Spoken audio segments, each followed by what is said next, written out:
Bismillahirrahmanirrahim. Astaghfirullahalazim. Astaghfirullahalazim.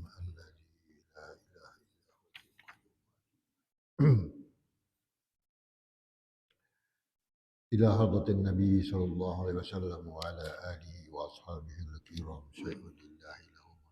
Fatihah. A'udzu billahi minasyaitonir rajim. Bismillahirrahmanirrahim. Alhamdulillahi rabbil alamin. Ar-Rahmanir Rahim. Maliki yaumiddin. إياك نعبد وإياك نستعين اهدنا الصراط المستقيم صراط الذين أنعمت عليهم غير المغضوب عليهم ولا الضالين آمين. السلام عليكم ورحمة الله تعالى وبركاته. الحمد لله رب العالمين والصلاة والسلام على أشرف الأنبياء والمرسلين وعلى آله وأصحابه أجمعين أما بعد. Yang dihormati Tuan Imam, Tuan Bilal, Tuan Syiah, ahli-ahli jawatan kuasa masjid, tuan-tuan dan puan-puan yang dirahmati Allah. Alhamdulillah, terlebih dahulu kita panjatkan kesyukuran kepada Allah Subhanahu Wa Taala atas limpah kurnianya, maka pada malam ini kita sekali lagi bersama-sama di masjid yang mulia dan berkat ini untuk kita menambahkan sedikit lagi ilmu kita berkaitan dengan sifat 20. Ya. Dan sebelum ini tuan-tuan dan puan-puan telah pun tahu tentang sifat 20 ini sebenarnya bukan 20 itu saja. Ya. 20 itu adalah sifat wajib. Dan lawan sifat wajib adalah sifat mustahil. Jadi 20, 40 itu sifat yang wajib bagi Allah dan sifat mustahil bagi Allah. Dan ada satu lagi sifat iaitu sifat jawaz, iaitu sifat harus bagi Allah Subhanahu Wa Taala.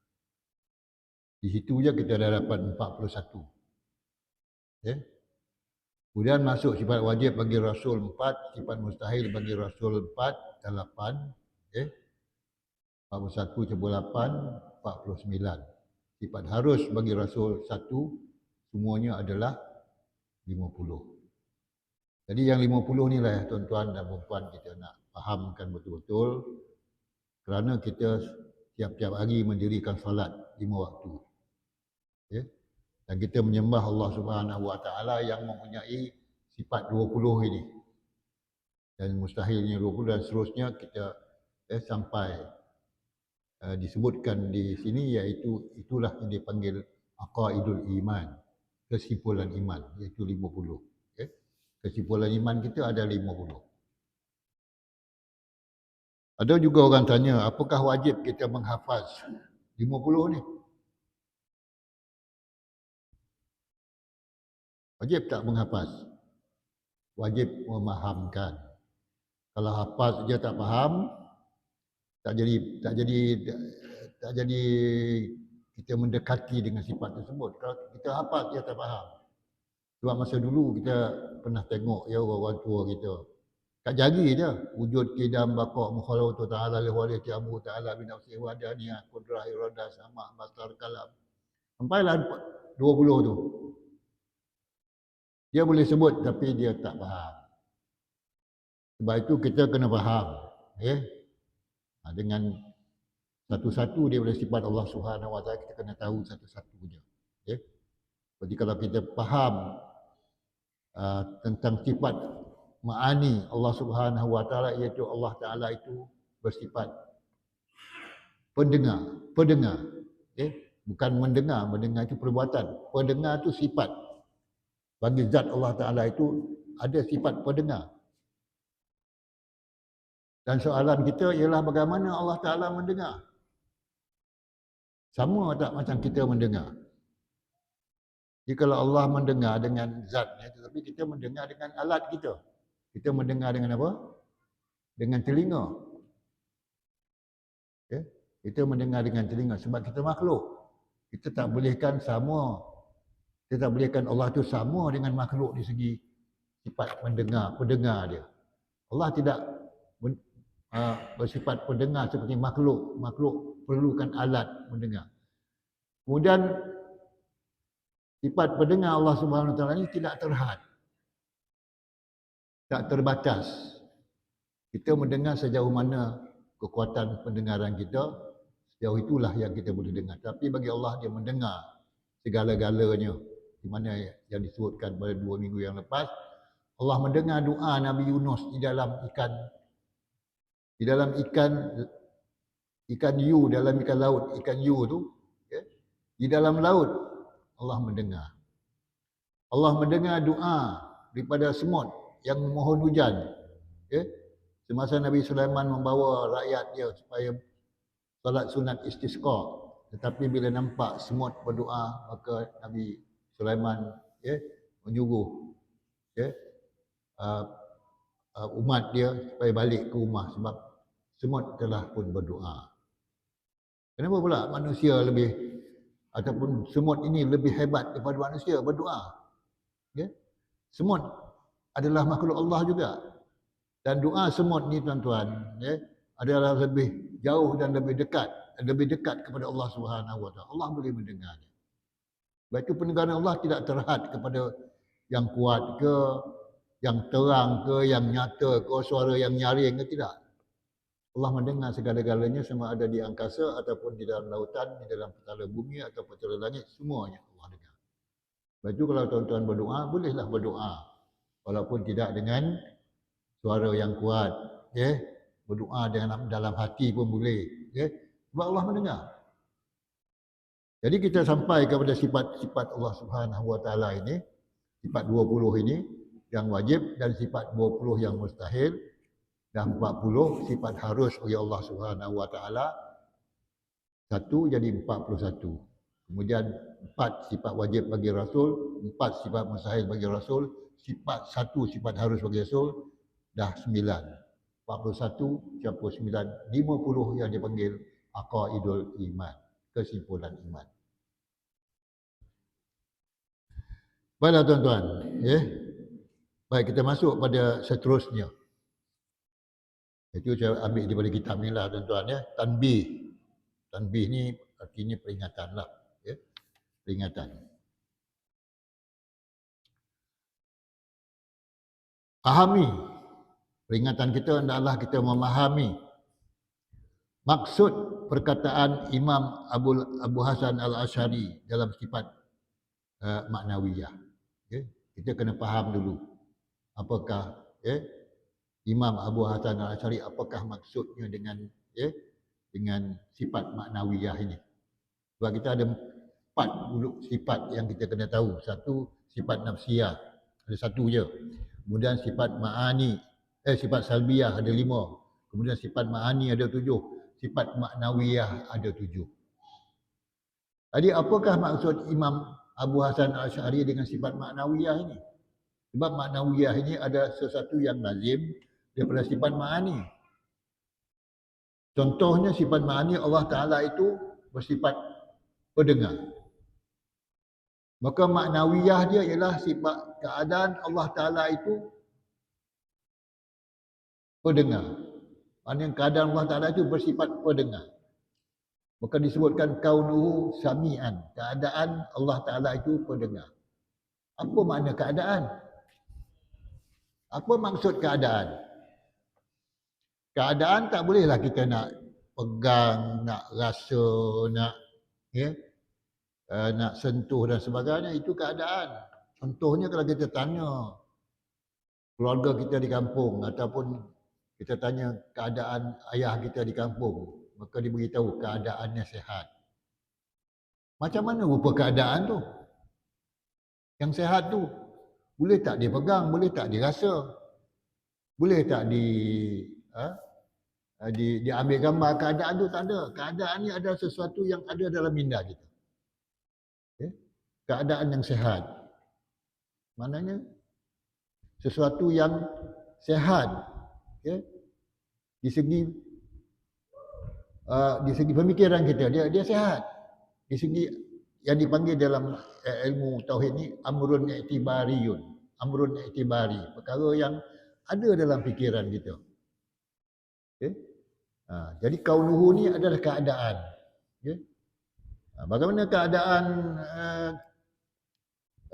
suasana di Malaysia sekarang? Ya. Bagaimana keadaan suasana di Malaysia sekarang? Keadaannya adalah aman. Apa dia aman? Itu adalah keadaan yang kita faham ataupun perkara yang kita ada dalam minda kita. Ini keadaan. Okay? Samalah juga macam air dalam botol ni. Ya? Macam mana keadaan air ni? Jernih. Okay? Kita kata jernih, orang lain kata mungkin tak sama macam kita kata. Kita fikir air ni jernih. Sebab dalam pemikiran kita jernih tu macam ni lah. Tapi orang lain pula lain. Okay? Jadi ini perkara yang dipanggil amrun i'tibariyun. Mana keadaan Allah Ta'ala itu bersifat pendengar, maka bagaimana keadaan sifat pendengar itu adalah perkara yang ada di dalam pemikiran kita dan itulah yang kita imani. Sebab ya, mustahil Allah Ta'ala itu tidak bersifat pendengar. Kalau Allah tidak bersifat pendengar, maka Allah adalah apa dia? Tidak mendengar lah. Tidak mendengar. Kalau Allah tidak bersifat pendengar, maka Allah tidak mendengar. Kalau kita tidak ada sifat mendengar, maka kita pekak. Lain. Allah tidak mendengar, dengan Allah ada sifat pendengar, ya, maka lawan pada ada sifat pendengar tu adalah tidak mendengar. Tapi kalau kita manusia ni, lawan kepada sifat pendengar kita adalah pekak. Itulah beza dia. Antara makhluk dengan khalik. Allah itu adalah khalik. Ya, kita ini adalah makhluk. Ya. Nak sebut istilah pun kita tak boleh samakan dengan kita nak sebut istilah bagi Allah Subhanahu Wa Taala. Imam Abu Hasan Al-Asy'ari mengatakan, mengikut kaul. Kaul ni artinya pendapat. Okay? Kalau kita baca surah Al-Ikhlas, okay? Kul. Itu bukanlah pendapat. Kul katakan olehmu wahai Muhammad. Okay? Tapi kalau kaul ni di dalam ilmu tauhid ni, kaul ni adalah pendapat. Kaul, okay? Dia ada qala, kaulun, kila, kaul pendapat. Mengikut Abu Hasan Al-Asy'ari mengatakan mengikut kaul pendapat yang rajih. Okay? Jadi yang rajih ni yang paling kuat lah. Yang paling jelas, paling kuat. Okay? Jadi bila kita nak baca buku-buku yang berkaitan dengan ilmu tauhid ni, banyaklah istilah-istilah. Mungkin kita kena rujuk lah, ya, pada banyak kitab-kitab ataupun banyak kamus-kamus. Ya. Kalau kaul ni pendapat, kalau rajih ni yang lebih jelas, yang lebih kuat. Mengikut Abu Hasan Al-Asy'ari, kata Abu Hasan Al-Asy'ari, ada 13 sifat yang wajib diketahui dengan terperinci. Abu Hasan Al-Asy'ari kata wajib 13 sifat saja yang kita nak tahu secara terperinci.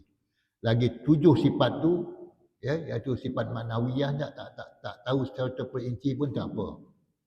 Ini Abu Hasan Al-Asy'ari yang selalu sebut dalam khutbah Jumaat tu, ya, hendaklah kita mengikut manhaj Abu Hasan Al-Asy'ari dan Abu Mansur Maturidi. Ini orang-orang yang berkaitan dengan ilmu tauhid lah, ya. Jadi kata Abu Hasan Al-Asy'ari, kita hanya wajib tahu 13 sifat yang wajib bagi Allah Subhanahu Wa Taala ini. Okay? Secara terperinci.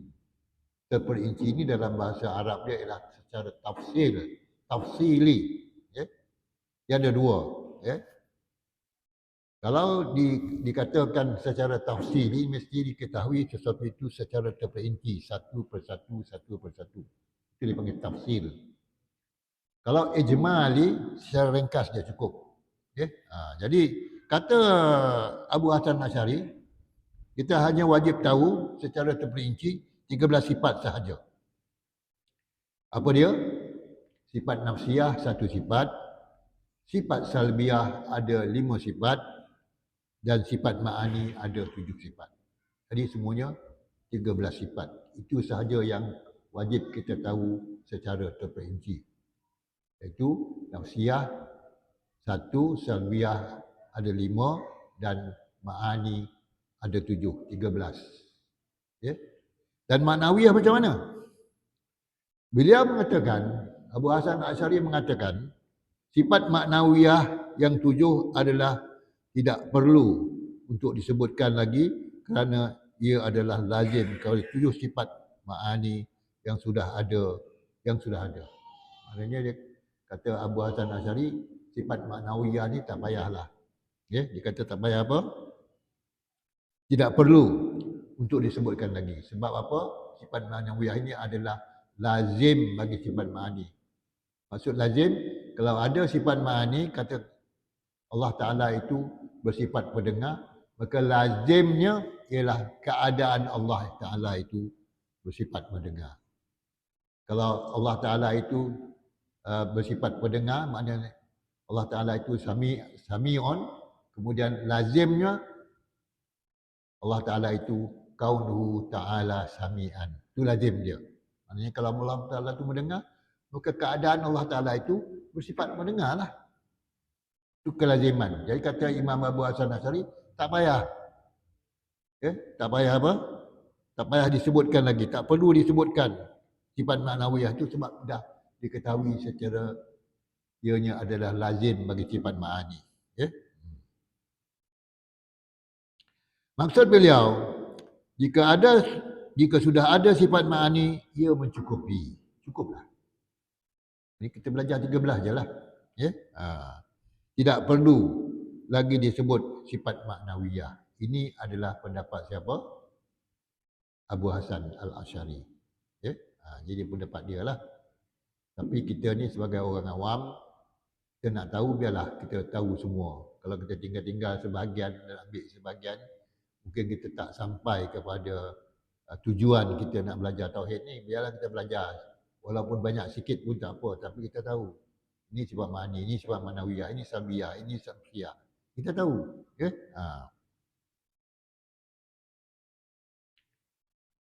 Penting diketahui bahawa Imam Abu Hasan Al-Asy'ari bukan menafikan keadaan Allah Ta'ala yang berkuasa. Kena tahu. Bukan maksudnya Abu Hasan Al-Asy'ari menyatakan bahawa ataupun menafikan sifat maknawiyah ini keadaan Allah yang bersifat berkuasa. Dia tak menafikan keadaan Allah Ta'ala itu bersifat berkuasa.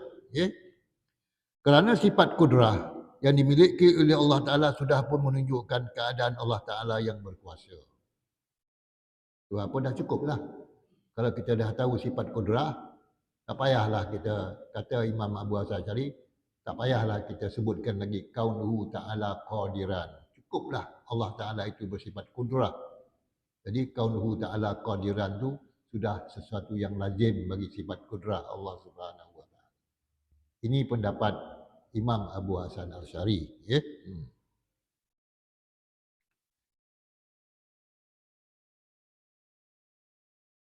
Kerana sifat kudrah yang dimiliki oleh Allah Ta'ala sudah pun menunjukkan keadaan Allah Ta'ala yang berkuasa. Tetapi yang beliau katakan ialah tidak perlu lagi untuk mengatakan keadaan Allah Ta'ala yang berkuasa atau keadaan Allah Ta'ala yang punya sifat kuasa. Begitulah untuk sifat-sifat maknawiyah yang lain. Tak perlu lagi disebutkan. Tetapi Imam Abu Hasan Asy'ari tidak menafikan sifat maknawiyah ini. Cuma dah cukuplah sampai nafsi ma'ani, cukup 13. Jadi tak perlu disebutkan lagi maknawiyah. Cukuplah setakat itu. Ini pendapat Imam Abu Hasan Asy'ari. Bagi yang boleh faham, fahamlah. Kalau tak boleh faham, kena rujuk baliklah ke kitab ni. Fahamilah perkara ini baik-baik agar tidak salah memahami perkataan Imam Abu Hasan Asy'ari dalam perkara ini. Yang kita salah faham pula. Dia kata Imam Abu Hasan Asy'ari menolak sifat maknawiyah ni. Bukan dia tolak. Maknanya dah tahu sifat ma'ani, maka dengan sendirinya tahulah sifat maknawiyah. Baik. Arti kaunuhu. Pun nak satu-satu, kitab ni pun dia sebut satu-satu. Apa makna kaunuhu? Kita selalu jumpa dalam surah Yasin pun. Dalam surah Yasin pun kita selalu jumpa. Iza arada syai'an Ayakula lahu kun fayakun. Tapi itu tak ada. Ya? Kun jadilah, maka ia pun jadilah. Ya? Jadi kaunuhu ni lain. Kaunuhu ini maknanya, contohnya kaunuhu qadiran. Ya? Bukan artinya keadaan Allah Ta'ala yang berkuasa. Kena bezakan. Kaunuhu qadiran bukan maknanya keadaan Allah Ta'ala yang berkuasa. Tetapi maksud kaunuhu qadiran ialah keadaan Allah Ta'ala yang berkuasa. Ini keadaan Allah Ta'ala yang bersifat berkuasa. Kena bezakan antara perkataan berkuasa dengan perkuasa. Berkuasa ialah perbuatan. Contohnya Allah Ta'ala berkuasa menjadikan sesuatu itu atau alam ini, Allah Ta'ala berkuasa menjadikan banjir, menjadikan hujan, ribut, taufan, itu Allah Ta'ala berkuasa menjadikan. Tapi mana datangnya perkataan berkuasa tu? Berkuasa ini adalah perbuatan. Allah Ta'ala berkuasa menjadikan alam ini hancur dan sebagainya. Sebab apa? Sebab Allah Ta'ala ada sifat berkuasa. Maka Allah Ta'ala berkuasa. Allah Ta'ala berkuasa. Menjadikan apa-apa sahaja. Tetapi apa yang dilakukan oleh Allah Subhanahu Wa Ta'ala itu adalah dengan kehendaknya sendiri. Sebab itu lawan pada sifat kuasa Allah Ta'ala itu, Allah Ta'ala itu tidak boleh dipaksa ataupun dicadangkan ataupun dipaksa ataupun ditekan dan sebagainya. Apa yang Allah nak buat itu adalah kehendak Allah Subhanahu Wa Ta'ala. Dalam Quran Allah sebut fa'alun lima yurid. Allah melakukan apa yang Allah nak. Fa'alun, Allah melakukan apa yang Allah nak. Bukan melakukan apa yang kita nak. Dia nak tak macam-macam? Nak, tapi tak semestinya dapat. Ya? Tuan-tuan nak jadi orang kaya ke, nak jadi orang termasyhur ke, nak jadi orang terkenal ke, itu ketentuan Allah Subhanahu Wa Ta'ala. Ya? Itu ketentuan Allah. Dan kita tak boleh paksa Allah buat itu dengan hari-hari kita berdoa, hari-hari kita meminta, boleh meminta, boleh berdoa, tetapi Allah tidak akan melakukan perkara tersebut di atas paksaan daripada doa kita tersebut ataupun daripada doa kita tersebut Allah lakukan. Jadi jangan kita fikir, dah bila tu dah. Sebab itulah aku berdoa ni dah dapat. Allah tak ikut cakap kita. Allah tak akan lakukan perkara yang kita mohon tu dengan segera ataupun dengan lambat. Itu bergantung kepada kehendak Allah Subhanahu Wa Ta'ala. Hanyalah di mana dalam sirah-sirah Rasulullah SAW kita tahu Rasulullah memohon kepada Allah Subhanahu Wa Ta'ala supaya hujan diturunkan. Doa pun belum habis, hujan pun Allah dah turun. Bukan maknanya Rasulullah memaksa Allah buat. Tak. Allah memperkenankan doa tersebut. Kerana Rasulullah SAW adalah seorang Rasul. Dan itu adalah satu daripada mukjizatnya. Allah jadikan sesuatu itu kerana dengan kehendak Allah. Bukan kerana Rasul itu sendiri memaksa dan sebagainya, tidak. Tapi Allah SWT lakukan itu dengan kehendak Allah Subhanahu Wa Ta'ala. Di mana Rasulullah minta sesuatu itu supaya supaya segala-galanya itu dikehendaki oleh Allah Subhanahu Wa Ta'ala. Allah Ta'ala lah yang menjadikan segala-galanya. Sebab itu tuan-tuan dan puan-puan, bila kita bercakap sesuatu, contohnya kita berjanji ke, kita nak datang rumah orang ke, kita nak bagi jemputan ke, jangan terus-terus je kita cakap, saya akan datang. Tak boleh. Kita mesti sebutkan dulu, selepas kita cakap, insya-Allah saya akan datang. Dan dah ada pula orang pula soal kan. Ni awak sebut insya-Allah ni positif ke negatif ni? Bila kita sebut insya-Allah, mana kita serahkan pada Allah Subhanahu Wa Ta'ala. Boleh jadi kita berjanji nak datang tetapi tak dapat datang. Sebab ditakdirkan kita tak boleh datang kerana ada sebab-sebab sesuatu yang menghalang kita datang. Itu adalah ketentuan Allah Subhanahu Wa Ta'ala. Ataupun keadaan Allah Ta'ala yang mempunyai sifat berkuasa. Okay? Jadi kaunuhu Ta'ala qadiran ni bukan keadaan Allah Ta'ala itu berkuasa. Tapi keadaan Allah Ta'ala itu mempunyai sifat berkuasa. Sifat berkuasa itu ada pada Allah Subhanahu Wa Ta'ala. Bila sifat itu ada, maka Allah boleh lakukan apa sahaja. Maka bila dilakukan, barulah timbul perkataan berkuasa. Allah Ta'ala berkuasa melakukan itu. Sebab Allah Ta'ala itu ada sifat berkuasa. Okay? Inilah yang membezakan ahli sunnah wal jamaah dengan Mu'tazilah. Orang Mu'tazilah lain pula, tuan-tuan. Okay? Ya, golongan Mu'tazilah ni adalah golongan yang terkeluar daripada ahli sunnah wal jamaah. Dan mereka diketuai oleh seorang yang bernama Wasil bin Atta. Ini nama dia.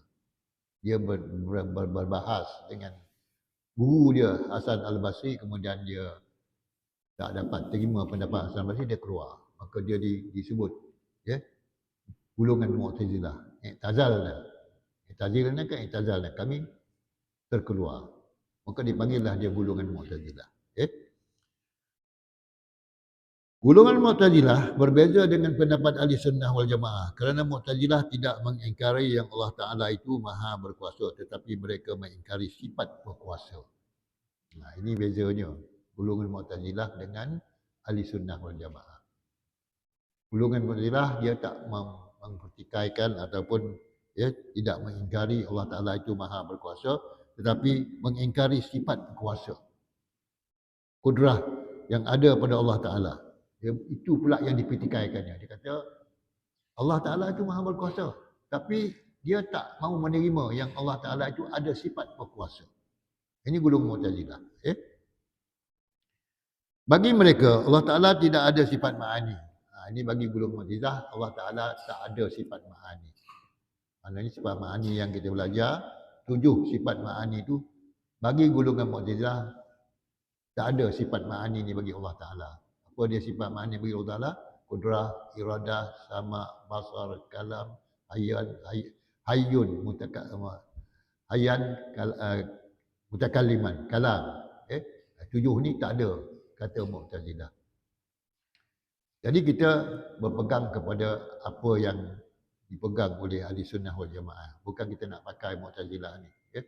Sebab kalau kita nak berbicara tentang Mu'tazilah ni, banyak hal-hal yang mungkin akan mengelirukan kita. Sebab itu kita peganglah 20 sifat wajib bagi Allah Ta'ala ini, yang ada 4 ni, nafsiyah, salbiyah, ma'ani, ma'nawiyah.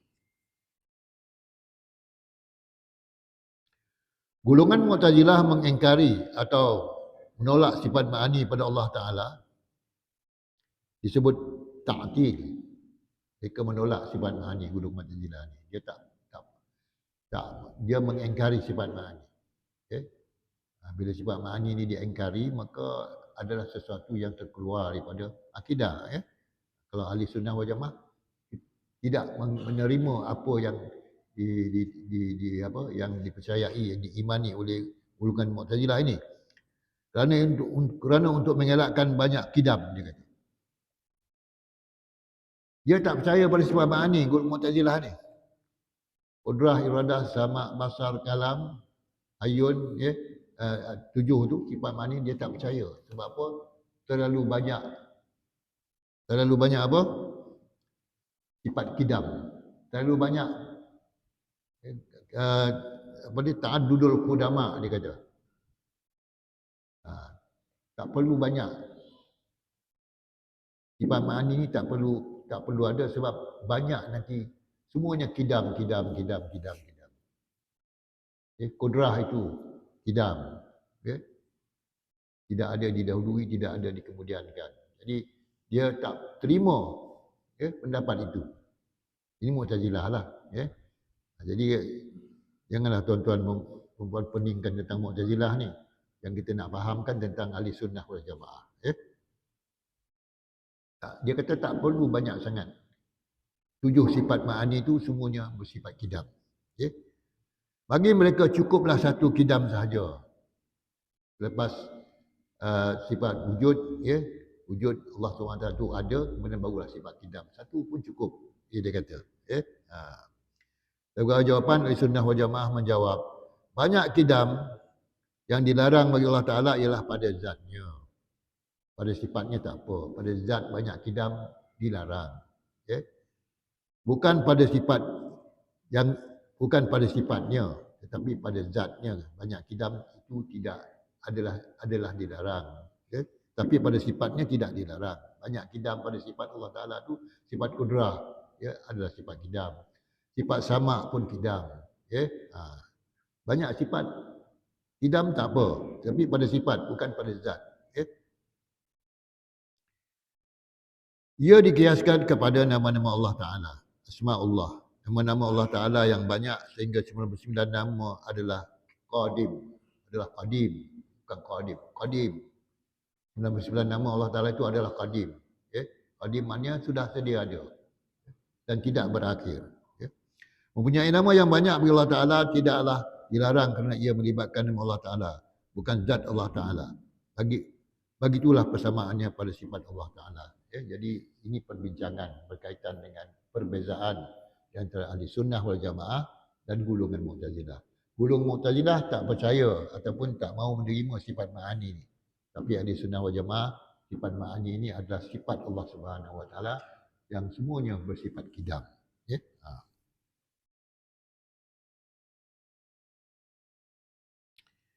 Apakah maksud kesempurnaan? Sifat kamalan. Sifat kesempurnaan bagi Allah Subhanahu Wa Taala. 20 sifat kesempurnaan bagi Allah Taala bukannya menyempurnakan zat Allah.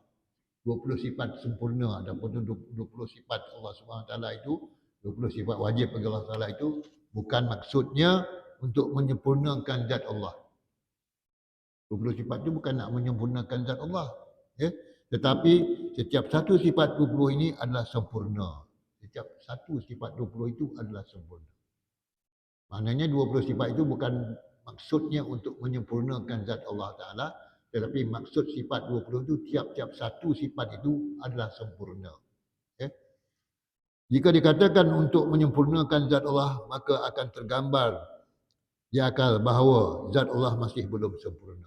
Kalau sekiranya kita katakan sifat-sifat ma'ani itu untuk menyempurnakan zat Allah SWT, maka akan terfikir kepada kita bahawa zat Allah Ta'ala masih belum sempurna lagi. Jadi kita tak boleh mengurangkan atau